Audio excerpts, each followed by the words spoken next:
Olá, amigos, bem-vindos a mais um programa dos Pensadores Desorientados. E hoje nós vamos falar da série da Netflix, Round 6, ou Round 6, como vocês quiserem falar. É E para isso. falar um pouquinho mais sobre isso, está aqui comigo Igor Figueiredo, Fala, pessoal. André Meira, Gustavo Gurgel. Tudo bem, pessoal? E aí, gente, bora jogar um jogo? Gostei, Bora, hein? Roda bora! a vinheta!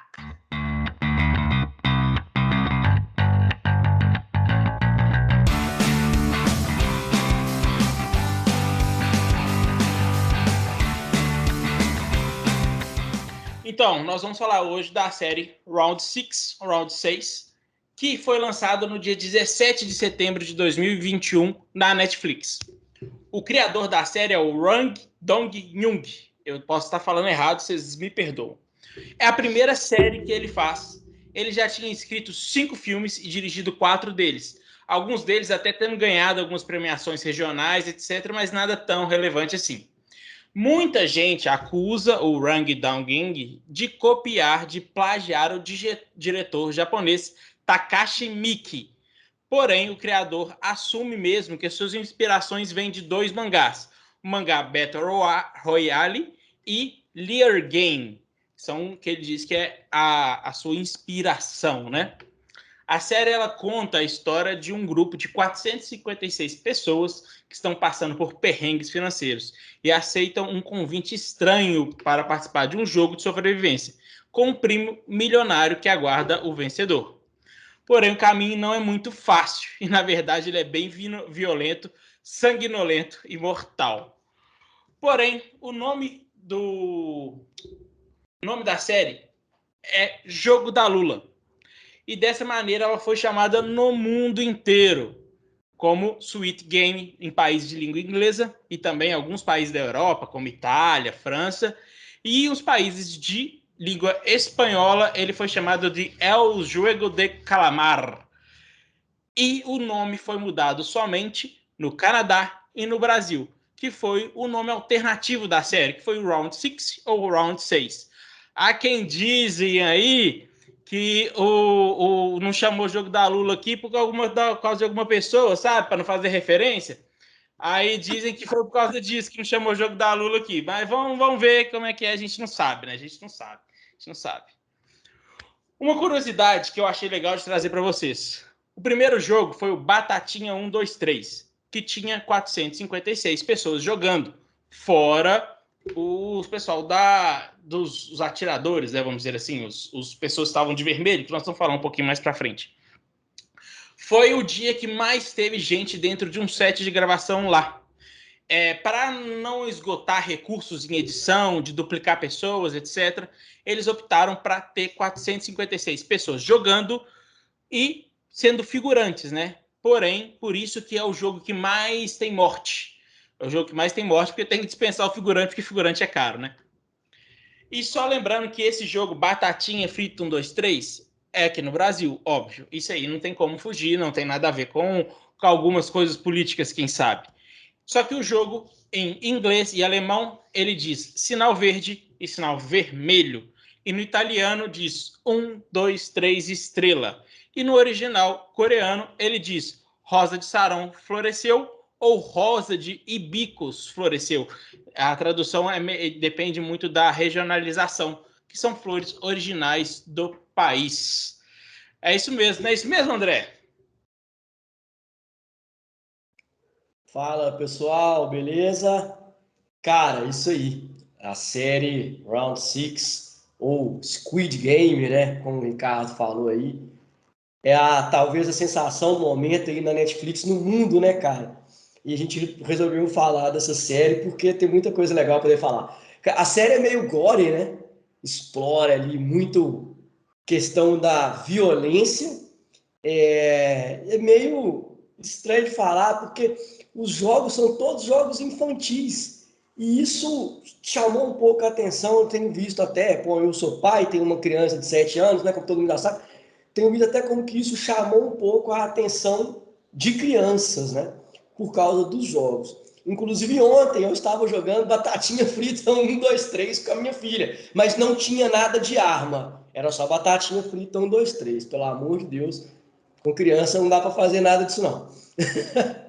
Mas galera, o legal da série Round 6 que tem essa espetacularização do gore, né, daquela coisa da violência e tal, chama a atenção por causa disso. Mas é uma série que a gente resolveu falar aqui no canal justamente porque é uma série que traz inúmeras críticas sociais. Inclusive, depois a gente fala um pouquinho aqui até como que foi a repercussão na Coreia do Norte. A série, o Ricardo já falou que é uma série sul-coreana, né? Fazendo sucesso no mundo, levando o nome da Coreia do Sul para o cinema, mas conseguiram, na Coreia do Norte, usar a série como uma antipropaganda ao sistema sul-coreano e ao capitalismo, ao liberalismo, neoliberalismo, que a Coreia do Sul hoje é considerado como um dos expoentes, né? Depois a gente vai falar um pouquinho disso. Agora, eu queria fazer uma pergunta, eu vou perguntar primeiro para o Igor, cara, vamos lá, como a gente começar o nosso debate, começar a nossa conversa aqui.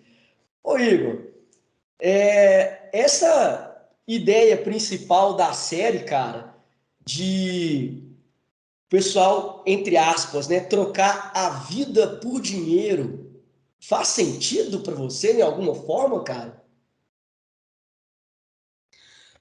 Não, isso aí é bem complicado, né? E eu acho que depois, no final da série, vamos tentar fazer não muito, né, dar muito spoiler, apesar que eu acho que todo mundo que tem Netflix aí deve ter debruçado para assistir, porque é a sensação do momento. Mas a gente vê que no final o dinheiro não é tudo, né? Tanto é que o premiado, o ganhador, fica lá sem utilizar, inclusive, por conta do que aconteceu, né? Dos seus vínculos familiares, ele não tinha o que fazer. Então, essa é uma crítica social que, assim, a gente leva, né? Lógico que a agressividade, ainda mais, né, por ter arma de fogo, a forma que é feito, frio, né, as matanças, eu acho que chocou muitas das pessoas, é, tirando aí uma comparação de outros jogos, como Jogos Vorazes, por exemplo, que envolvia, sei lá, guilhotina, coisas espinhadas, entrava dentro do corpo das pessoas. Aí eu acho que essa questão do armamento, né, matar do sangue frio, uma pessoa matando a outra, eu acho que gerou um pouco dessa repercussão. Mas tirando essa parte violenta, o filme dá para a gente fazer muitas reflexões, né, sobre a nossa sociedade, o que a gente busca, como felicidade, o contexto, todo o problema também social, econômico, né, que aqueles participantes do jogo são meio que pressionados a ter que estar ali por conta que não, né, não enxerga uma saída. Então, assim, de fato, eu acho que o dinheiro, no final da série, foi essa reflexão que eu fiz aqui com a minha esposa. A gente falou, o dinheiro não é tudo, né? Então, às vezes, a gente precisa se acalmar, porque as dificuldades todo mundo passa, mas a gente não precisa chegar à via de fato, né? De ter que matar o outro para tentar conquistar as coisas. Mas já passando a bola para o Gustavo é um cara que a gente sabe que tá na veia dele essa questão comportamental, né? Social.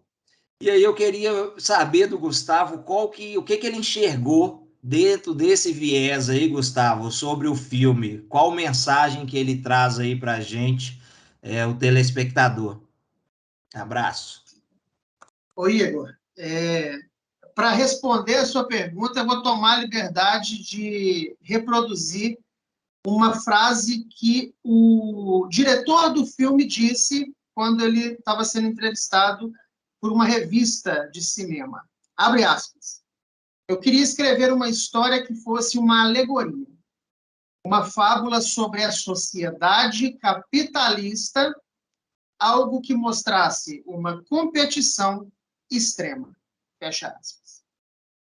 Então, Igor, eu acho que quando você falou aí, por exemplo, agora que a série ela traz realmente um estímulo sobre uma reflexão que a gente tem que fazer, uma autorreflexão, né, sobre quais são os limites do modelo de sociedade que a gente está inserido, né? Eu acho que você foi muito feliz quando você falou isso, essa questão da reflexão, né? E eu concordo muito com essa visão. Nós tivemos um político brasileiro recentemente aí que falou que a série era uma crítica ao comunismo, sendo que o próprio diretor da série disse que a crítica é contra o capitalismo, né? Então, é triste, né? A interpretação equivocada das coisas, né? Então, Gustavo, diga. é tão claro que a crítica é contra o capitalismo que isso é falado na série. É falado explicitamente. A palavra capitalismo é usada. Mas é aquele tal negócio, né, André? É a distorção, né? Que muitos, a gente sabe que tem um potencial enorme de produzir distorções informativas. Mas aí agora, a introdução de vocês foi fantástica e eu já vou passar a bola direto para o que eu achei da série. Tá? O Igor comentou aí que a série virou a sensação do momento, né? A Netflix, eu acho que não era nem hábito da Netflix divulgar o volume de visualizações dos seus filmes e séries, né? Eu acho que ela não tinha esse hábito. E divulgou recentemente que foi a série mais assistida dos últimos tempos da sua plataforma. Só que eu acho que é muito para pouca série. Minha opinião, tá? Nós estamos falando aí de 9 episódios, né? A série são 9 episódios, se não me engano. Me corrijam se eu estiver errado. Eu tinha esquecido de anotar isso aqui. E ela é extremamente lenta. 9 episódios, beleza. Extremamente lenta. E eu tenho certeza absoluta que o Ricardo tem a crítica semelhante.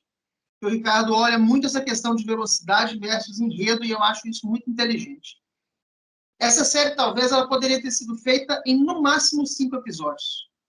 Muito enredo distensionado demais, aberto demais, e que poderia ter sido compactado. A verbalização do personagem coreano ele já é rápido por natureza, né? Você vê que o diálogo ele é bem intenso, ele é rápido. Mas esses intervalos, essas concatenações de enquadramento fizeram com que a série ganhasse uma velocidade muito reduzida. Só que, por outro lado, eu acho que pelo estímulo que nós temos, lamentavelmente, por consumir muitas vezes violência, né? Haja visto os filmes de guerra, os filmes de ação, né, que a grande maioria das pessoas gosta, ela estimula muito a você maratonar. Falei isso até com o Ricardo essa semana, né? Apesar dela ser lenta, você logo já quer assistir a próxima, para poder avançar, para poder ver aonde vai dar. Não acho que a série entrega profundidade, exceto pelas discussões, pelos núcleos de pequenos personagens. Essas oscilações comportamentais, a plasticidade que alguns jogadores desenvolvem ao longo dos dias do jogo, muitos no início mais sensibilizados com aquela questão da morte, e no final já se tornando indiferente. Essa plasticidade comportamental, eu acho que isso foi muito positivo na série. E os núcleos de diálogo, que fazem conjugações analíticas muito inteligentes com o mundo real aqui fora, é o ponto alto da série. O jogo mesmo, os 6 jogos, né, que a gente tem durante a série, ele não é o ponto forte, na minha opinião. O que é o ponto forte são os núcleos de diálogo, né, que inclusive expõem luta de classes e principalmente a espetacularização da violência. Eu acho que foi isso que vendeu bem na série, essa espetacularização da violência que lá é mostrada, porque é feito a sangue frio, né? O perdedor é executado a sangue frio. Um núcleo de diálogo, por exemplo, que para mim só valeu pelo fato dele trazer uma base informativa sobre o enredo, é o núcleo em torno do policial que se infiltra na ilha.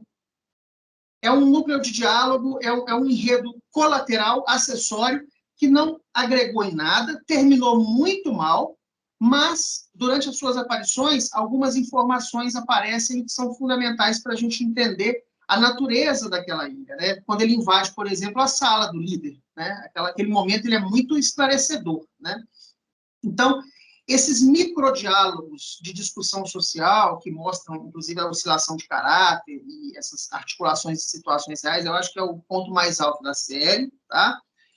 A questão de jogar por dinheiro, né? Essa disposição de jogar valendo até para morrer. Tá certo que as pessoas que estavam lá dentro, elas já estavam numa situação de quase morte do lado de fora, mas essa disposição interna de eu posso ganhar, mas posso morrer, eu achei isso um pouco forçado, achei pouco fático, né? E para encerrar, até para jogar a bola para o Ricardo, foi a minha visão seguinte.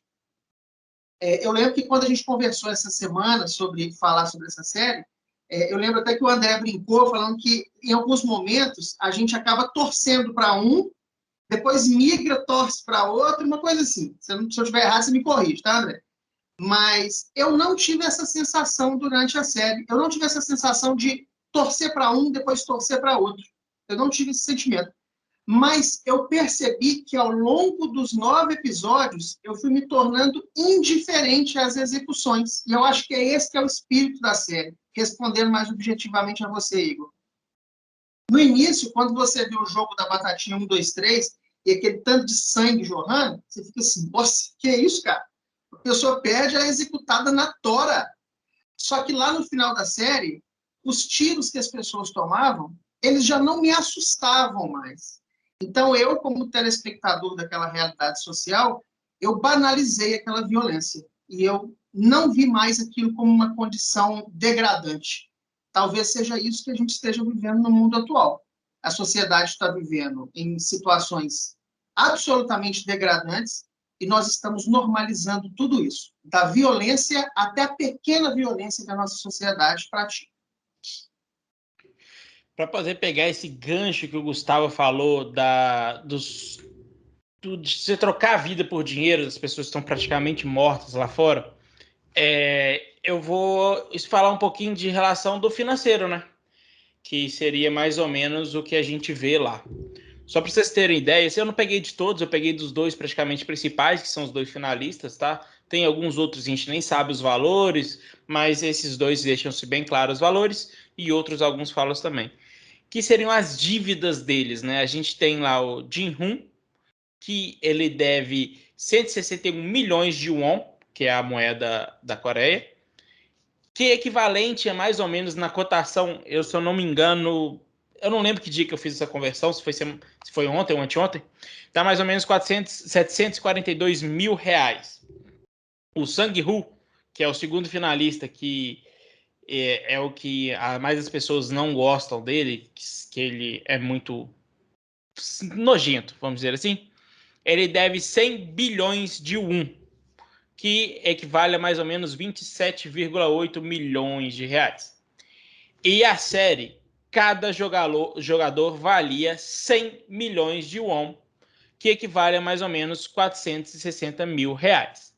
E o ganhador, que no caso foi o Ji-Hoon, ganhou 46,6 bilhões de won, que é o equivalente a 210 milhões de reais. Ou seja, é muito dinheiro. Então, eu não sei como é que seria a minha reação se, dependendo do tanto que você está devendo, se sua vida realmente valeria isso, porque a gente sabe, a gente viu que são condições degradantes, né? Puxando um pouquinho mais pelo lado que o Gustavo falou, questão de críticas, de notas, vamos dizer assim, né?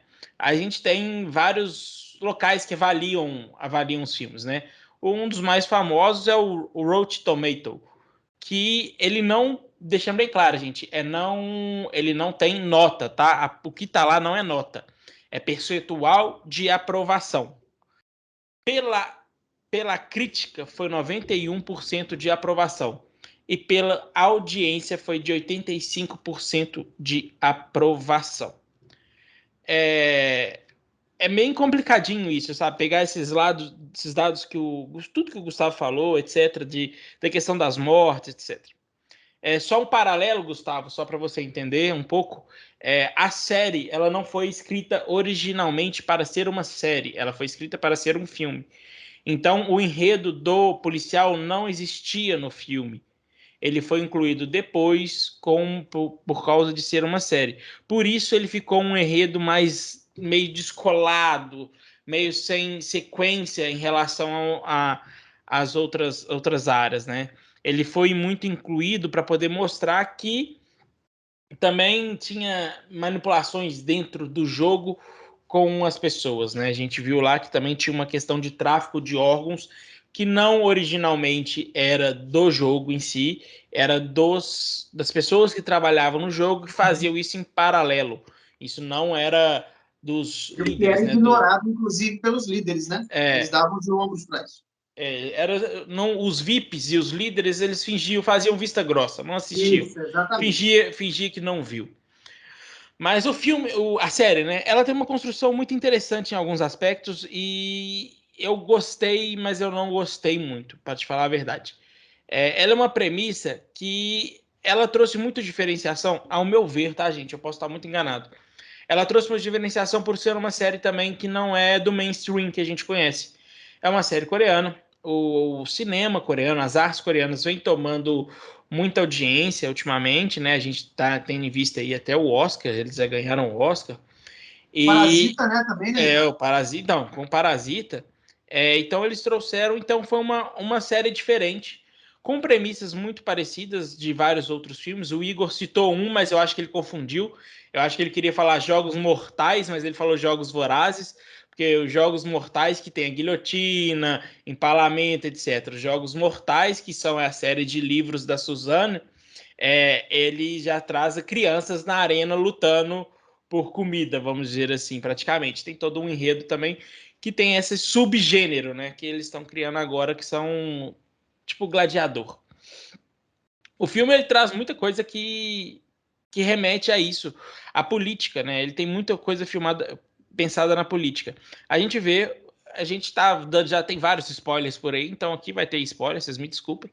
A gente vê o jogador número 1, que o jogador número 1 é o anfitrião, que é um que está gerindo jogos, já viu muitos jogos, já presenciou muitos jogos, e ele está com câncer em fase terminal, e ele decide entrar no jogo para poder viver, né, aquilo. Tanto que ele fala quando ele sobrevive, né, todo mundo fica uma imaginação que ele morre, e num certo momento ele fala que não vale a pena assistir os jogos, que o que ali era presenciar, estar fazendo parte do jogo, né?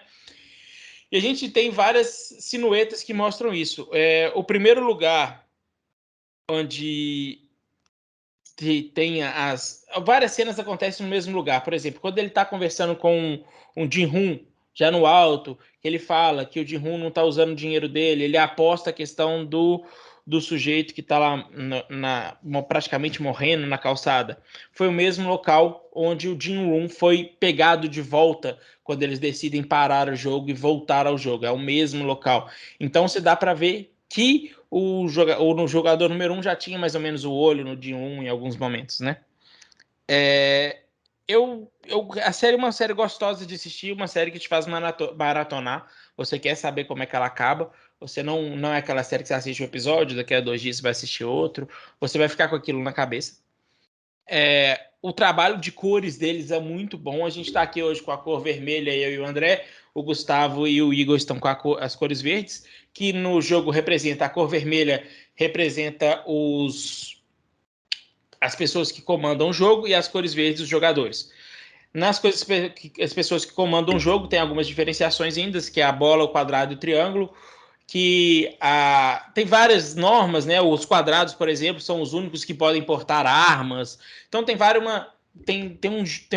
uma liderança dentro deles também, dos quadrados, bolas e triângulos. Que em coreano, né, cada um corresponde a uma letra que forma o jogo da Lula, que é o O, J e o L. Cada uma é uma representação, que é interessante também saber disso do alfabeto. Então, ele tem muita ligação, né? Agora te perdi meu raciocínio, falando do verde e do vermelho. Eles são cores opostas na paleta de cor, né? Se você vê, existe uma paleta de cores, né? Que quem é arquiteto e está assistindo a gente conhece essa paleta de cor, de core salteado. Elas são cores opostas. Então, ele tem todo um sentido dentro daquela série que faz que no subconsciente acaba te chamando a atenção. Mas Eu gostei muito. Não sei se é uma série que eu indicaria para várias pessoas. Uma série que eu gostei. Se tiver sequência, pode ser que eu assista, mas grandes chances da sequência não ser tão boa quanto o original. Tem aí um diálogo, vai ter sequência, não vai ter sequência, entre a Netflix e o diretor, que é o produtor, né? Mas eu acho que isso é só questões financeiras. A partir do momento que eles acertarem, vai rolar, mas vai rolar muita grana dessa vez, não tão pouco como dizem que foi, que não, pelo menos eu não achei qual foi o valor que essa série custou. E você, André, o que você achou em si? Você curtiu? Como é que foi? Cara, eu gostei bastante. Eu achei que a série tem uns momentos de loucura e uns momentos de sanidade. Eu acho que esse equilíbrio do gore ali com as críticas sociais, para mim, foi legal. Eu achei divertido. A série, eu assisti ela em 2 dias, eu maratonei. Bom, quando eu vi falar dela, eu tava sem nada para desistir, falei, pô, deixa eu ver isso aqui. Assisti o primeiro episódio, falei, caramba, que doideira. Aí eu fui assistindo e eu achei interessante, cara. O Gustavo falou, por exemplo, né, da série tem horas que ser um pouco travada, tem horas que dá uma cansadinha mesmo. Só um pequeno detalhe. O André falou dessa série 1 ou 2 dias depois dela ter estreado. Muito bom, muito Ela bom. não tinha sido. Ninguém estava falando dessa série, o André surgiu com ela para nós. Eu Se nem o tinha André ouvido tivesse falar. divulgado, né, Ricardo? Ele teria sido o primeiro a falar. Sim, ninguém estava falando dela. E o André foi lá e achou. Deve ter sido recomendada, como ele gosta muito da cultura asiática e assiste muita coisa de lá na Netflix, deve ser reconhecido para ele. Mas palmas pro André, que quando ele falou com a gente, eu falei: Isso não vai bombar. E isso explodiu, sendo que a gente poderia ter Acertou seguido o André. na mosca. Aqui, e sabe o que é o mais interessante, cara? Já estava, você falou que foi o segundo dia, eu não sabia disso, mas ela já estava entrando no top 10 da Netflix. Por incrível que pareça, cara. Foi muito rápido, porque não sei se tem alguma relação aí com questão de novos conteúdos, que tá difícil de produzir, tá difícil de encontrar, né? Desde que teve a pandemia, teve uma baixa, né? E a Netflix também perdeu muita coisa que foi para outras operadoras, né? A Disney tirou conteúdo, a HBO tirou conteúdo. Talvez isso tenha afetado também, né? Mas eu gostei, cara. Eu achei bacana. E tem umas críticas interessantes. Alguém aí falou do Parasita. 2 coisas aqui. Ricardo, você falou que o Igor falou lá do Jogos Vorazes, mas tem relação com Jogos Vorazes também, cara. Tem com Jogos Mortais, a questão da morte, e tem relação com Jogos Não, Vorazes não, não. também. Eu falei que tem relação, que eu falei que ele confundiu, porque Tem o com os jogo. dois. Tem Por com os causa dois. dos Ele falou. objetos que eu usei, dos mortais mesmo. Ele usou com guilhotina, empalamento, e Ah, isso é dos mortais. Os Jogos Vorazes é luta, mas tem a ver com os dois. isso é bacana. E você vê assim, até citando aí os Jogos Vorazes, né? Esse tipo de filme, tipo Jogos Vorazes, eles são diferentes porque eles se passam geralmente em realidades distópicas, né? E uma das coisas que mais impacta desse filme, dessa série, no caso, é justamente que ela não é uma realidade distópica, ela é a nossa realidade. Exatamente. Ela é uma crítica ao nosso Nem momento na ilha, social, né? né? Nem na ilha, se você for olhar, não é uma realidade assim, fora do real, né? Isso é bacana, cara. Isso é interessante. Vocês falaram do Parasita, não? Algum de vocês aí falou do Parasita. Coreia do Sul bombando. A gente já fez até programa sobre Coreia do Sul, falando dessa soft power da Coreia do Sul, como que ela vem ganhando. Na Pode área do falar, Ricardo. K-pop. A gente falou do soft power, né? O K-pop. Isso. Verdade. E alguém citou Parasita, cara, e tem uma coisa que eu achei até interessante, vou pegar aqui até sobre o que o Ricardo falou do anfitrião, né? Já que metemos spoiler, vamos de spoiler.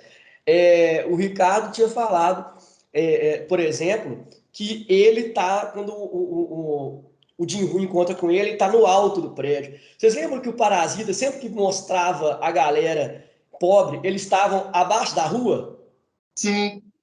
Essa série, quando descobre que o cara é o rico da parada, ele tá lá no alto do prédio, vendo a cidade de cima. Olha que doido. Eu achei isso muito legal. Muito simbólico, E, né? é, e a questão do anfitrião, ela é um paradoxo dentro da série. Por quê? quando você vê todo mundo entrando no jogo, entrando sem saber o que é aquilo ali, são pessoas que estão desesperadas, sem dinheiro e sem perspectiva de vida, porque, queira ou não queira, não ter dinheiro para muita gente, numa situação extrema, igual aqueles caras, é uma situação de não ter mais perspectiva de vida. Por isso que eles estão ali colocando a vida deles em risco, em jogo, aqui de forma literal, né? Colocando a vida em jogo, para poder tentar, de alguma forma, ter uma perspectiva de vida com base no dinheiro que a gente precisa hoje em dia para ter uma vida razoável. Aí o Ricardo fala do anfitrião, velho, e isso aqui para mim é uma crítica violenta da série, que é o fenomenal. É o cara que tem muito dinheiro, Ele é completamente o contrário daquela galera lá. E ele resolve, mesmo assim, entrar no jogo e colocar a vida dele em risco, mas não porque ele precisa de dinheiro, mas porque ele tem falta de significado na vida. Então, quer dizer, em contrapartida com quem está lá buscando um significado pautado ali no financeiro, ele não tem perspectiva de vida porque tem financeiro, mas não tem vida, cara. Então, assim... Além de doente terminal, né? Sim, um doente terminal. E ele fala desde o começo que ele é um doente terminal, né? E ele tá sozinho quando ele chega naquele momento que ele tá conversando com o Jin-Hoon. Ele tá sozinho, você vê que ele não tem nada. É ele sozinho dentro de um quarto amplo em cima do prédio. Ele só tem o dinheiro.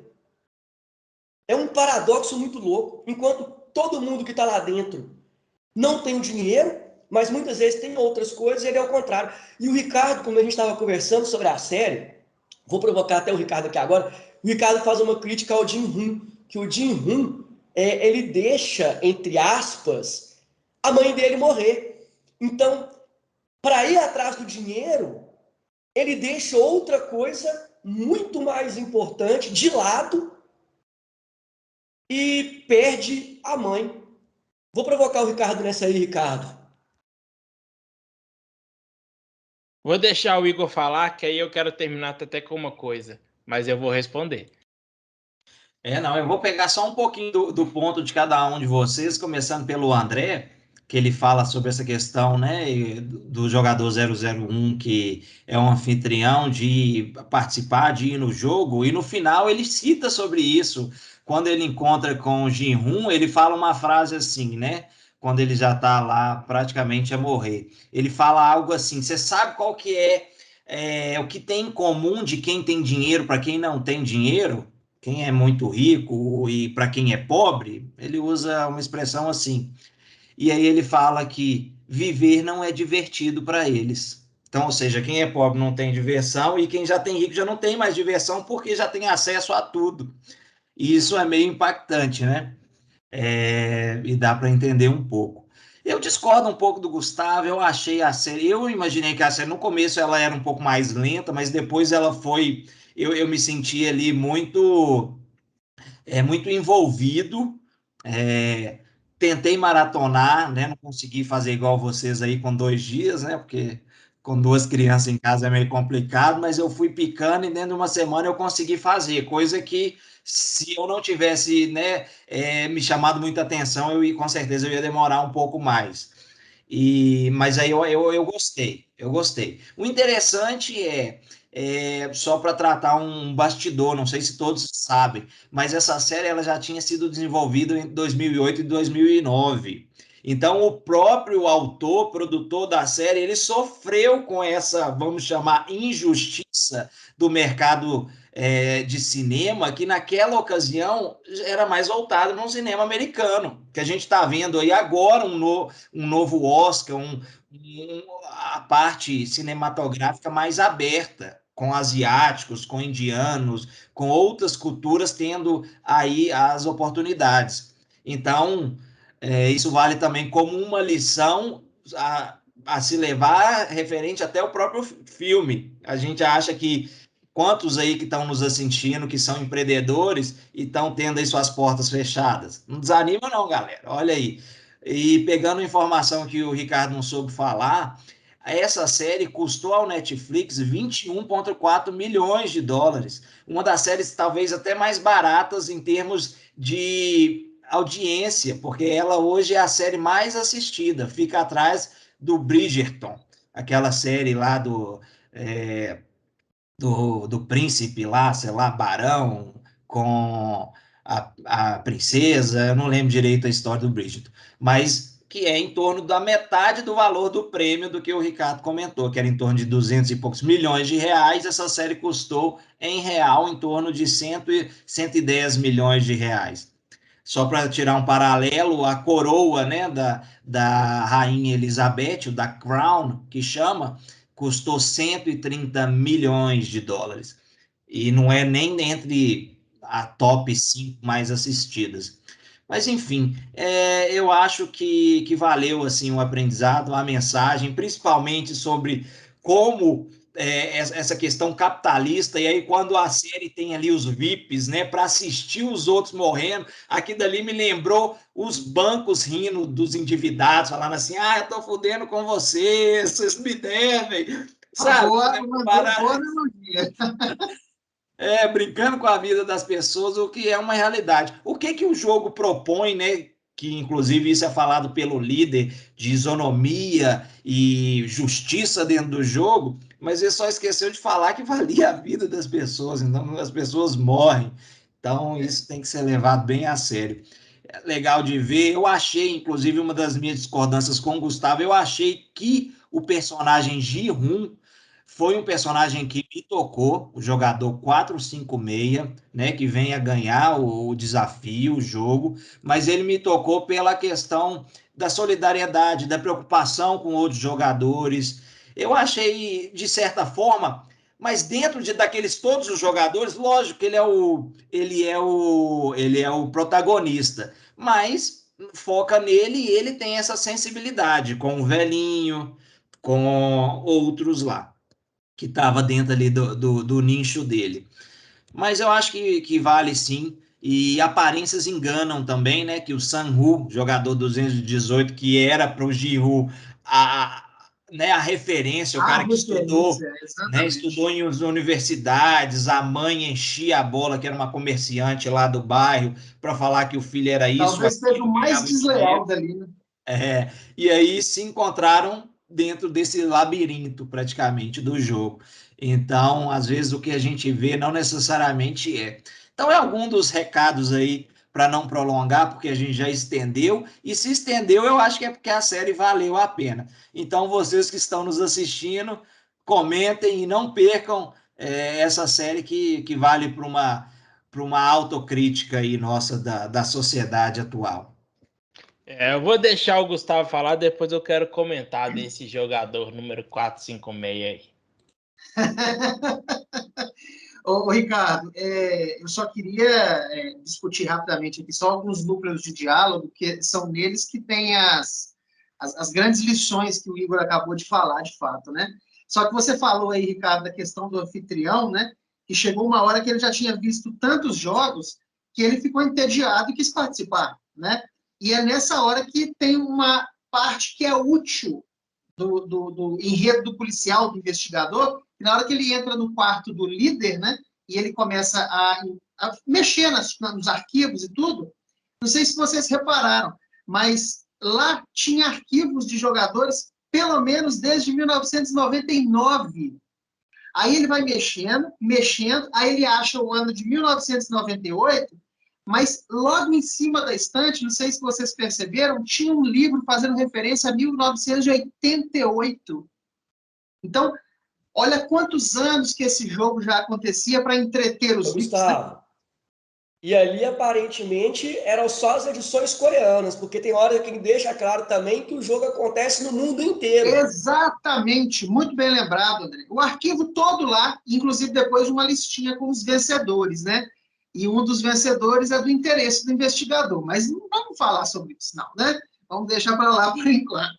Mas o Igor falou, por exemplo, da questão dos jogadores todos iguais, né, perante o jogo, é o diálogo do líder com um dos soldados, quando acontece lá naquele jogo lá do biscoito, não parece, né? Logo depois que acontece um problema, e ele fala com o soldado, né, que todos são iguais no jogo, um jogo limpo e nas mesmas condições. Essas pessoas sofriam com a desigualdade e discriminação lá fora, e ali dentro elas teriam uma chance de lutar e vencer, né? Olha que loucura. Olha Aí como vai é que lá e você mata dois. mapeia uma situação degradante, né? Exatamente, exatamente. Ou seja, ou você ganha ou você morre, mas é visto como uma filosofia nobre, que estão todos iguais, todos são iguais, podendo lutar e podendo vencer, né? Sendo que nós temos 456 jogadores e para que um se torne bilionário, 455 têm que morrer. Avançando, coisa muito rápida, as condições do jogo, né? Vocês percebem que ao longo dos diálogos, dos microdiálogos, as condições anteriores de cada jogo acentuam o sofrimento e a angústia dos personagens. É o que muitas pessoas vivem aqui fora, sem alento, sem saber como que vai ser o dia de amanhã. Essa falta de perspectiva, né, que foi uma palavra que o André usou, acentua ainda mais a angústia e o sofrimento daquelas pessoas, né? Lá no final do jogo... São pessoas que já...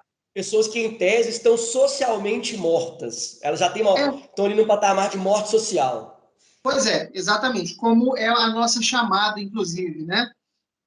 Lá no final do jogo, quando já são os dois finalistas, né, que são os amigos aí, os amigos de infância, né, que o Igor até comentou, aquele microdiálogo, não sei se vocês repararam, ele é totalmente atrelado ao conceito de meritocracia. Aquele diálogo muito pequeno, muito estreito, muito rápido, ele discute meritocracia, né?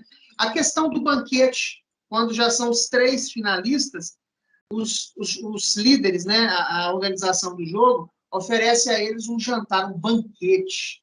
Esse banquete é um atenuador dessas condições degradantes pelas quais eles estão passando. Eles já estão no limite da sobrevivência dentro do jogo, eles já sabem que ali já é quase que o fim, mas aquele banquete é uma pausa na condição social deles, que é degradante, é arriscada, é angustiante, mas para que eles tenham um estímulo de continuidade, um estímulo de resiliência. Tanto é que eles são elogiados, né, por um dos supervisores, né? E, para encerrar, o jogo muito rápido aqui, é o objetivo do jogo, né? O objetivo do jogo, desde aquela data que a gente viu nos arquivos, quando o investigador estava mexendo, né? O jogo serve para tirar a monotonia dos ricos, porque o dinheiro já não compra mais a satisfação deles, é como o Igor e o André acabaram de falar, né? O volume de dinheiro para eles se tornou um tédio. E aquele senhor, que é o jogador 001, que é o anfitrião, ele promove há pelo menos 20 anos, vamos dizer, né? Um jogo para tirar os ricos da monotonia. E é um jogo que a gente vive socialmente, igual o Igor falou, né? A gente tem aí os barões do mercado, né, que ditam as regras para a grande maioria da população e certamente eles riem de muita gente.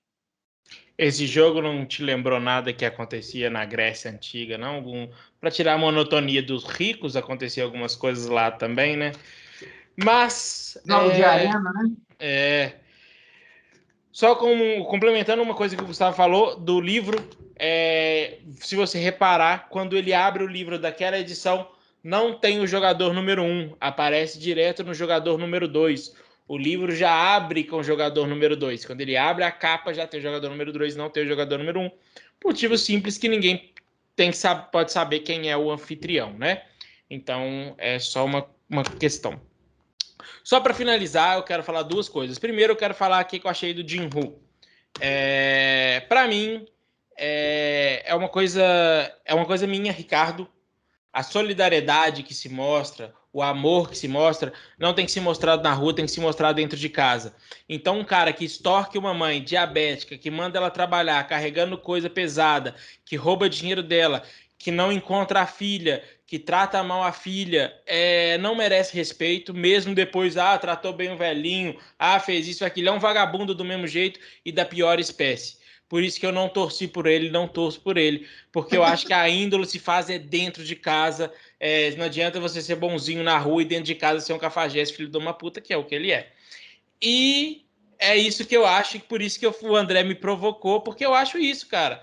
É um cara que ele deixou a mãe para morrer, ele ajudou a matar a mãe, porque a mãe era diabética, carregando roupa, coisa pesada na feira o dia inteiro, com sapato que molhava, etc. E todo mundo sabe que a pior doença para um diabético é ter alguma coisa relacionada nas partes inferiores, inclusive no pé, na perna, porque são onde dificilmente o sangue chega e dá a circulação para poder cicatrizar alguma coisa do gênero. Então é um dos piores lugares. Então você manda a pessoa carregar e andar o dia inteiro e você não pega e não faz essa função, manda o outro fazer, que tem essa condição. Eu acho que para mim já é uma tendência a ajudar os outros a se matarem ou ajudar a matar, né?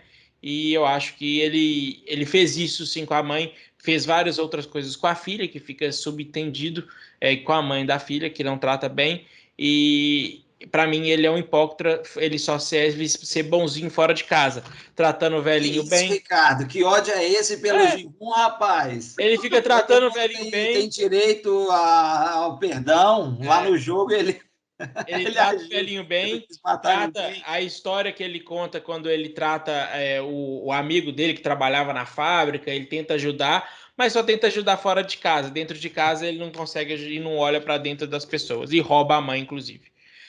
Só uma curiosidade, para quem o joguinho que eu mostrei no começo, que é esse aqui, que é o joguinho do tapa, que você é como aqui a gente conhece muito como o vira-tazo, né? De virar o tazo, quem foi da época do tazo, que todos nós fomos. Esse joguinho chama Dakaji, DDAKJI. E você acha fácil para fazer no Google como é que faz as dobraduras. É difícil, eu errei algumas vezes. Mas se vocês quiserem brincar, tem isso aqui. Quanto você vai pagar? Dependendo do seu jogo. Vamos brincar. E é isso aí, eu gente. Eu só jogo se for com tapa na cara. Eu também acho. Quem sabe a gente não volta a gravar no estúdio a partir de semana que vem e a gente não joga um desse.